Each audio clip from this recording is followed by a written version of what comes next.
मनाली के जंगल में सुनहरी चिड़िया अपनी माँ टुनटुनी चिड़िया के साथ रहती थी। कई महीने पहले उसके पिता कालू कौवे की मौत एक गंभीर बीमारी के कारण हो गई थी। टुनटुनी जंगल में घूम घूम कर गुब्बारे बेचा करती थी।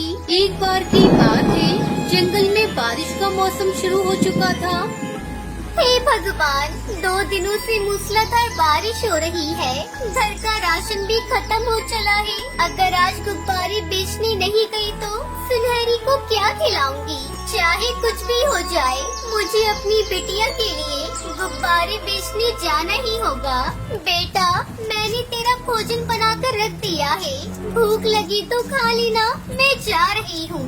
बाहर तेज बारिश हो रही है, तो बाहर जाकर भीगना मत। मैं जल्दी ही आ जाऊंगी। तब तक आप लोग कमेंट पे बताएं 70 डिवाइडेड बाय 9 कितने होते हैं? आप कहाँ जा रही हो? मत जाओ न माँ। अरे बिटिया, 2 दिनों से घर पर बैठी हूँ, एक पैसे की आमदनी नहीं हुई। किसी भी हाल में आज मुझे गुब्बारे बेचने जाना ही होगा, वरना भूखे मरने की नौबत आ जाएगी। तो मुझे मत रोक बिटिया, मैं जल्दी आ जाऊंगी। इतना कहकर टुनटुनी चिड़िया गुब्बारे बेचने चली जाती है। चारों तरफ पानी ही पानी भरा था, ऊपर से बारिश भी हो रही थी। गुब्बारे ले लो, गुब्बारे, रंग बिरंगे गुब्बारे ले लो, सुंदर सुंदर गोल गोल गुब्बारे ले लो।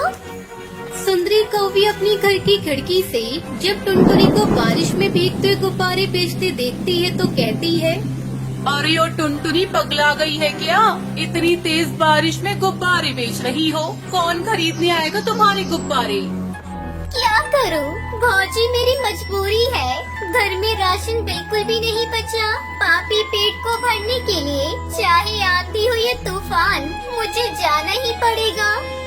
वो फिर से आवाज लगाती है, गुब्बारे ले लो, गोल गोल रंग बिरंगे गुब्बारे ले लो। किसी तरह वो सड़क पर आती है। तभी एक कार उसके पास आकर रुकती है।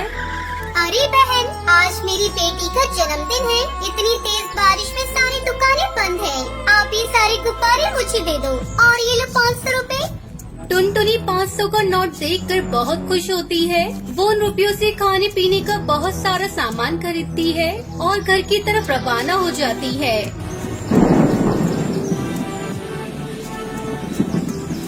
और वो पानी में डूबने लगती है। उसके हाथ का थैला भी पानी में गिरकर बहने लगता है। अरे पकड़ो, पकड़ो, कोई तो मेरे थैले को पकड़ो। इसमें खाने का सामान है। अब मेरी बच्ची क्या खाएगी? अरे ओ बहन, जल्दी से मेरा हाथ पकड़ लो, नहीं तो पानी में डूब जाओगी। नहीं भैया, मुझे अपनी परवाह नहीं।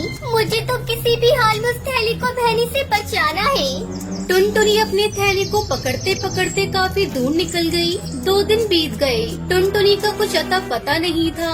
उधर सुनहरी चिड़िया का रो रो कर बुरा हाल था। मम्मा, मम्मा कहाँ हो? मुझे डर लग रहा है। मम्मा जल्दी घर आ जाओ।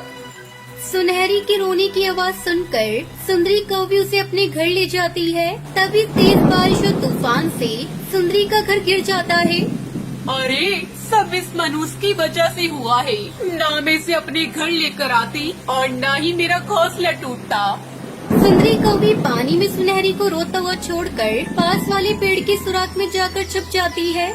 काकी, काकी मुझे बचाओ, काकी मुझे बचाओ, मैं डूब जाऊंगी। लेकिन सुंदरी सुनहरी को नहीं बचाती। चिल्लाते चिल्लाते सुनहरी बेहोश हो जाती है और जब उसकी आंखें खुलती हैं तो अपने सामने अपनी माँ को पाती है। मम्मा, मम्मा आप मुझे छोड़कर कहाँ चली गई थी?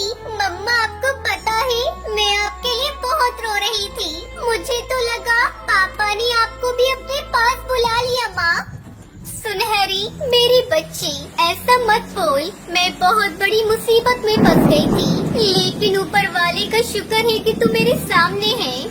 दरअसल बचाव दल के पक्षी ने पहले टुनटुनी को बचाया था। बाद में सुनहरी को। बारिश रुकने पर वो वापस अपने घर लौटती है और खुशी खुशी रहने लगती है। हिमाचल नाम के गांव में टुनटुनी नाम की एक चिड़िया अपनी माँ टूनी और पिता टुन्नू चिड़ा के साथ रहती थी। टुनटुनी चिड़िया का परिवार बहुत गरीब था। उसके माता पिता मजदूरी का काम करते थे। बड़ी मुश्किलों से उनके घर का खर्चा जैसे तैसे निकाल पाते थे। कुछ ही दिनों में दिवाली का त्योहार आने वाला था और इधर टुनटुनी चिड़िया के माता पिताजी को कोई काम नहीं मिल पा रहा था। एक दिन टुनटुनी चिड़िया अपनी माँ से कहती है, माँ, दिवाली आने वाली है तो हमारे घर में मिठाई पटाखे लाएंगे ना पिताजी। मेरी सारी सहेलियाँ नए खिलौने पटाखे लाने वाली हैं। हम दिए भी जलाएंगे और हम अपने छोटे से आंगन में रंगोली भी बनाएंगे ना माँ। टुनटुनी चिड़िया अपनी माँ को अपने सपने बता रही थी। उसकी बातें सुन टूनी चिड़िया मनी मन बहुत दुखी हो जाती है और टुनटुनी से कहती है, बेटा, तुम्हारे पिताजी और मैं मजदूरी करके घर चलाते हैं और हमारे पास कुछ दिनों से कुछ भी काम नहीं है। हमारी किस्मत अमीर पक्षियों की तरह नहीं है, लेकिन फिर भी अगर कहीं कुछ बन पाए तो जरूर लेकर आएंगे। टुनटुनी चिड़िया अपनी माँ की बातें सुनकर नाराज हो जाती है और घर के पास एक पेड़ के नीचे जाकर बैठ जाती है। टुनटुनी चिड़िया को नाराज देख टूनी चिड़िया की आंखों में आंसू आ जाते हैं। अब टूनी चिड़िया अपने घर के काम में लग जाती है। दिवाली आने में कुछ ही दिन बाकी थे। उसी में टुनटुनी चिड़िया उदास होकर एक नदी के किनारे पर बैठी थी। उसी समय दो चिड़िया टुनटुनी चिड़िया के पास खेलते हुए आई। तुम यहाँ अकेले क्यों बैठी हो? तुम चाहो तो हमारे साथ खेल सकती हो। मैं तुम्हारे साथ नहीं खेल सकती। मैं गरीब परिवार से हूँ और तुम तो अमीर परिवार से लगती हो। तुम्हारी माँ पिताजी तुम्हें मेरे साथ खेलने पर डांटेंगे। वो हमें क्यों डांटेंगे? तुम गरीब हो इसलिए? ऐसा कुछ भी नहीं है। गरीब पक्षी भी चाहे तो मेहनत करके पैसा कमाकर अमीर हो सकता है। पिंकी चिड़िया और बुलबुल टुनटुनी चिड़िया से दोस्ती कर लेती है। खेल खेलने के बाद बुलबुल टुनटुनी चिड़िया को अपने घर दिवाली पर आने के लिए कहती है। ये बात सुनकर टुनटुनी चिड़िया बहुत खुश हो जाती है और घर पहुँचते ही टुनटुनी चिड़िया माँ को बुलबुल के बारे में बताती है। माँ, मुझे बुलबुल ने अपने घर दिवाली के लिए बुलाया है तो मैं जा सकती हूँ ना? बेटा, हम गरीब पक्षी हैं। बुलबुल की माँ और पिताजी को तुम्हारा वहाँ जाना बिल्कुल पसंद नहीं आएगा। टूनी चिड़िया टुनटुनी चिड़िया को समझाती है, लेकिन टुनटुनी चिड़िया माँ के पास जिद करते हुए कहती है, बुलबुल ने बुलाया है तो मैं जाऊंगी जाऊंगी जाऊंगी। टुनटुनी चिड़िया की जिद के कारण टूनी चिड़िया उससे कहती है, ठीक है, चली जाना दिवाली के दिन। टुनटुनी चिड़िया अच्छे से नहा धोकर बुलबुल के घर पहुंचती है। बुलबुल भी टुनटुनी चिड़िया को देखकर बहुत खुश हो जाती है। तभी बुलबुल अपनी माँ से कहती है, माँ सुनो ना, माँ ये मेरी सहेली टुनटुनी चिड़िया है। बुलबुल की माँ सुंदरी कौवी और पिताजी कड़कनाथ सेठ टुनटुनी चिड़िया को देख जरा भी खुश नहीं थे। टुनटुनी चिड़िया की गरीबी उसके चेहरे से झलक रही थी और बुलबुल किसी भी गरीब घर के पक्षी से दोस्ती करे ये उन्हें बिल्कुल पसंद नहीं था। बुलबुल के पिताजी बुलबुल को एक साइड में लेकर जाते हैं और उससे कहते हैं, बुलबुल, तुम्हें कितनी बार बताया है कि गरीब घर के पक्षियों से दोस्ती मत करो। तुम इन गरीब पक्षियों को नहीं जानती बेटी। पहले अमीर पक्षी से दोस्ती करते हैं और उसके बाद में उनके घर चोरी करते हैं। बुलबुल के पिताजी की बातें बाहर खड़ी टुनटुनी चिड़िया ने सुन ली। उसे बहुत बुरा लगा। उसे अपनी माँ की बातें याद आने लगी और वो रोते हुए वहाँ से बाहर निकल जाती है। दूर खड़ी रहकर आसमान में फूटते पटाखे देखने लगती है। इधर बुलबुल भी कड़कनाथ सेठ के सामने कुछ नहीं बोल पाती और बाहर आकर पटाखे फोड़ने लगती है। टुनटुनी चिड़िया दूर खड़ी रहकर बुलबुल को देख रही थी और तभी बाहर से एक रॉकेट आकर बुलबुल के पीछे गिर जाता है। बुलबुल उसके पास ही खड़ी थी। टुनटुनी चिड़िया ने झट से बुलबुल को वहाँ से हटाया। बुलबुल को वहाँ से हटाते ही जोर जोर से पटाखे फूटने की आवाजें हुई। आवाज सुनकर सभी पक्षी बाहर आ जाते हैं। पटाखे फूटने से टुनटुनी चिड़िया के परों पैरों में और चेहरे पर चोट आई थी।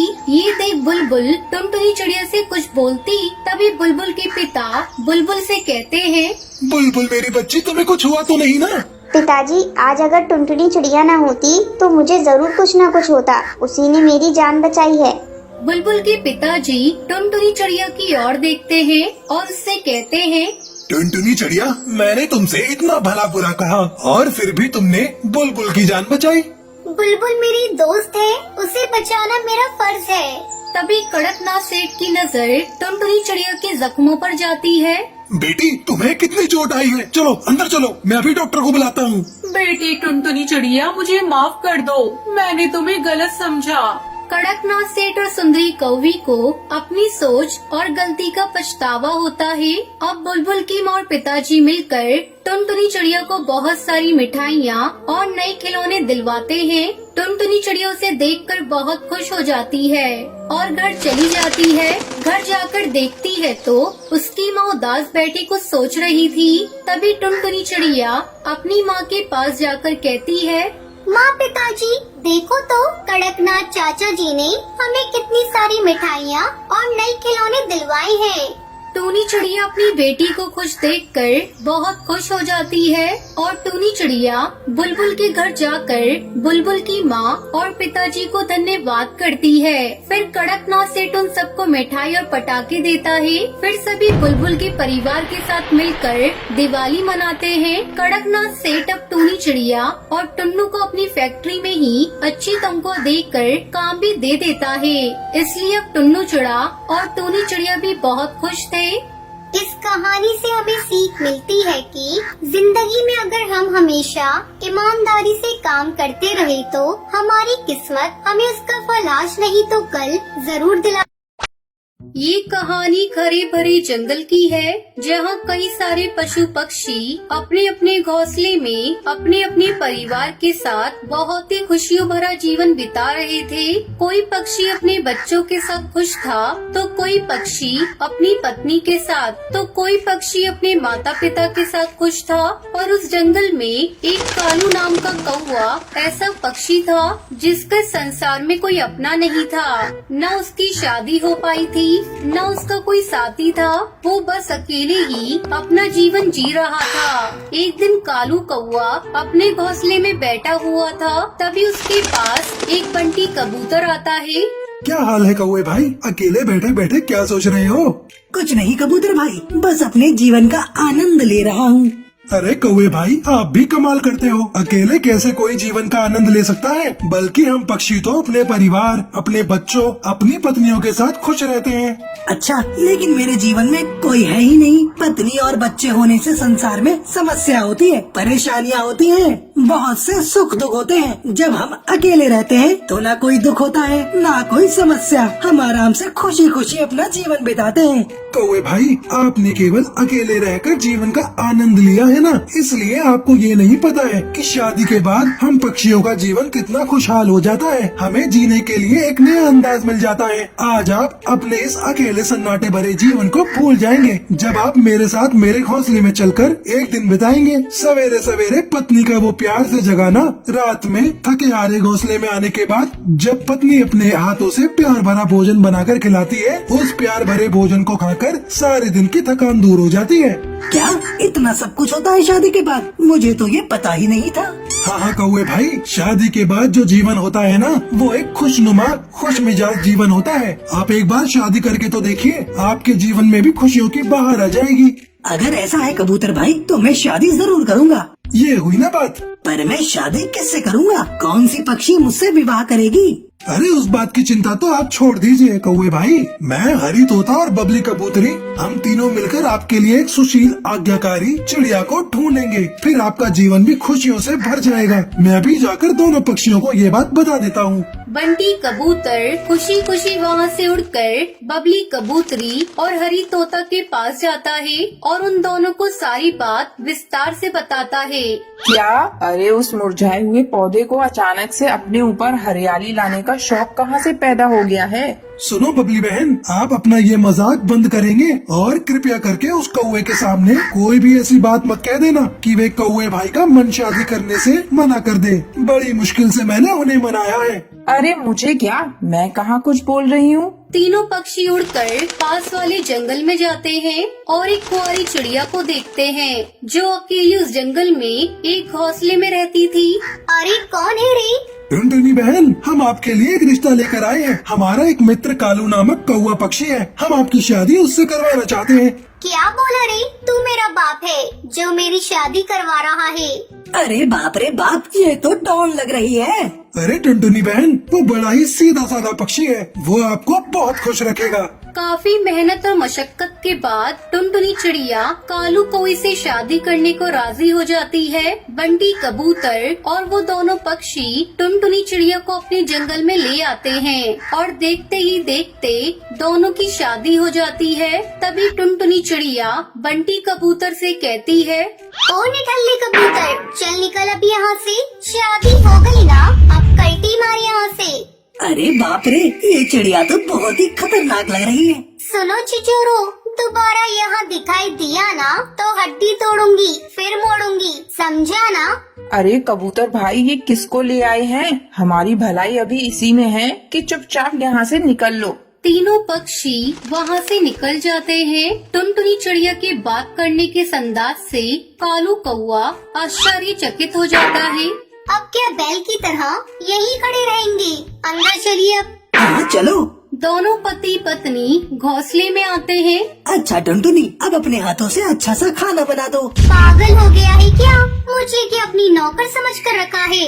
चल अब मेरे लिए और अपने लिए बढ़िया सा भोजन बना। और सुन, भोजन में अगर स्वाद नहीं आया ना तो तेरे पिछवाड़े को मार मार कर लाल मिर्च की तरह बना दूंगी। कालू कौवा चुपचाप दोनों के लिए भोजन बनाने लगता है। देखते ही देखते कई दिन बीत जाते हैं। टुनटुनी चिड़िया कालू कौवे पर इतना जुल्म करती है कि सारा काम उसी से करवाती है। कालू कौवा भंवरे की तरह अपने जीवन में गोल गोल घूमने लगा। वो टुनटुनी चिड़िया से इतना परेशान हो जाता है कि एक दिन वो अपने घोंसले से उड़कर एक पेड़ पर आकर बैठ जाता है और अपने आप से बातें करने लगता है। अरे अच्छा खासा कुंवारा था, फंस गया शादी करके। तभी बंटी कबूतर और हरी तोता दोनों वहाँ से उड़ते हुए जा रहे थे। तभी वो कालू कौवे के पास आते हैं। क्या कौवे भाई, शादी के बाद मजे से कटा है ना आपका जीवन? अरे तेरे मजे की तो ऐसी की तैसी। कबूतर, ये किससे मेरी शादी करवा दी रे तूने? अब तक ये समझ में नहीं आ रहा कि उस घोंसले में मेरी वो पत्नी है या मैं उसकी पत्नी हूँ। पूरे जीवन का सत्यानाश कर दिया तुम दोनों ने। आखिर में कालू कौवा अपनी पत्नी से परेशान होकर उस जंगल से चला जाता है और शादी न करने की कसम खाता है।